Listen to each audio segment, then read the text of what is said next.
This narrative will cause you to rethink your entire perspective on the world. For months, the world has been following what appeared to be a story of emancipation, the journey of a mother and wife to escape the grip of betrayal and suffering. There is no question that Anna Duggar is the topic. We were shown a passionate announcement. What we observed was the platform for fundraising. A fresh life seemed to have entered the planet. However, what if I told you that the show you've been watching hasn't been an escape at all? Imagine that you are a spectator at a performance that will only come around once. This is where we enter a unique idea, a reconstruction of events based on disturbing financial hints and insider reports that suggest Anna Duggar's freedom was a convoluted, protracted fraud. All of this is a part of a secret plot that will keep Josh in jail and aid his expanding criminal enterprise, but it won't help save her children. Anna's alleged escape is used to fund Josh's illicit empire, as her secret plot investigator reveals. This is a story of covert operations, steadfast loyalty, and skillfully crafted lies. Instead of being chased away by the monster, the protagonist, a woman, becomes his outer general, demonstrating her importance and cunning. Please do me a favor right now if you support independent analysis that the media chooses to overlook and revealing the truth, no matter how unpleasant it may be. Please hit the like button and subscribe with the bell turned on. It just takes a second. You should closely monitor every aspect of this inquiry.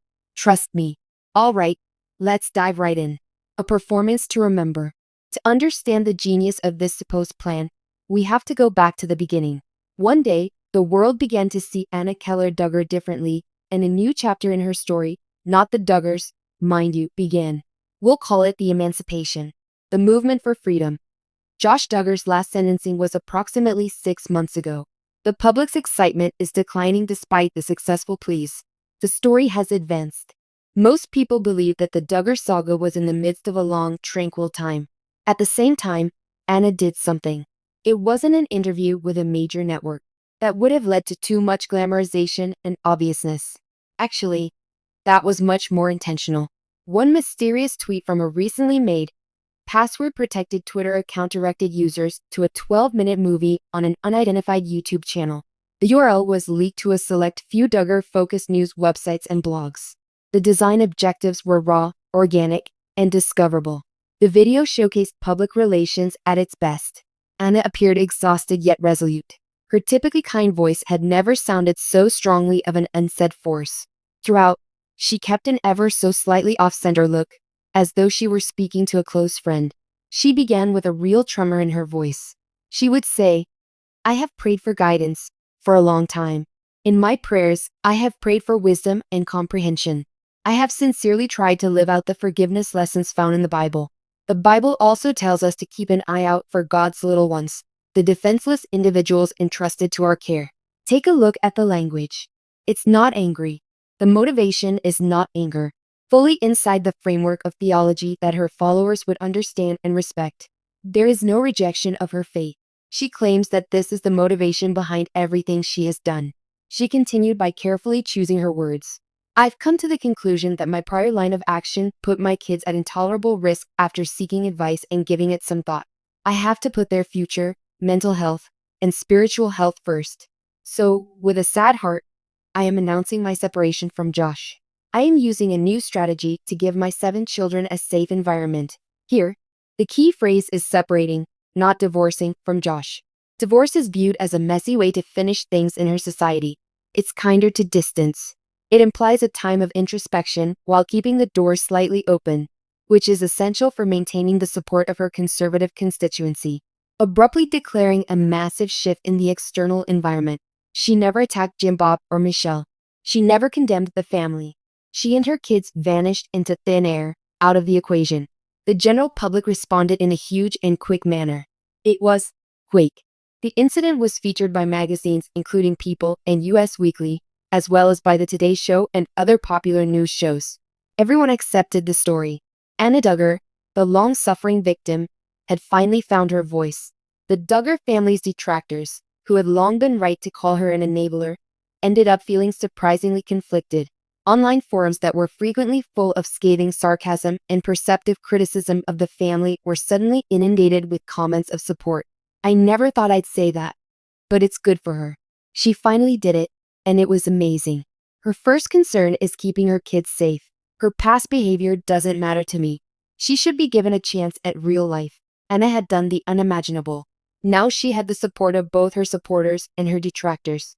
All of a sudden, everyone seemed to be cheering for Anna. That green piece of land would be the foundation of the real plan. The plan was not to flee. Making a record-breaking profit from people's compassion was the aim. The GoFundMe and the elegant scam. A GoFundMe page was created almost immediately after Anna's video went viral. Naturally, Anna didn't start anything. That's simply plain harsh, I see. It was all started by an unidentified woman named Sarah Peters, who was a close friend from church. We may infer from the events that follow that Sarah Peters was most likely a shell identity, an alias, created especially for this purpose. The title of the page was to give Anna and the children a new beginning. Reading the description made my heart ache. Anna packed up her 7 children and left with only the clothes on her back. According to the story, the show falsely depicted a defenseless woman who was privately engaged with the Duggar family but lacked the skills needed for a job, money, or family support.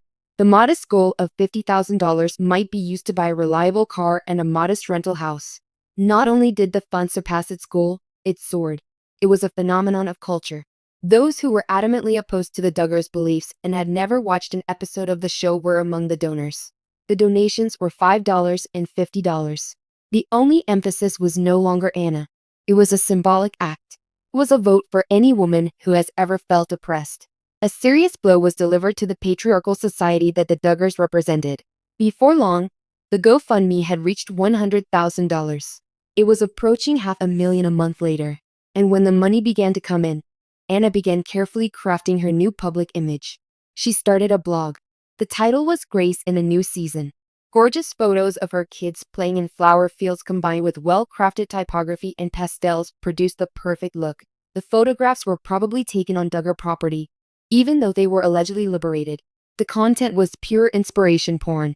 Posts covered anything from cheap dinners for a big family to personal accounts of the highs and lows of being a single mother to biblical quotes about the importance of perseverance and God's plan. In an article titled Finding Joy in the Little Things, the straightforward delight of buying generic brand cereal without requesting permission was covered. It was a witty dig at her history that gave her present a sense of authenticity. She kept a journal of her struggles. It stated that certain days are quite difficult. The van continues to make that weird noise, and the bills continue to mount. All I want to do is drop to my knees and ask God to give me strength. Then I realize I was correct when I see my children's naive looks. Your support and prayers give me the willpower to continue. This was the plot she was selling. The brave, struggling single mother survived thanks to her faith and the kindness of strangers.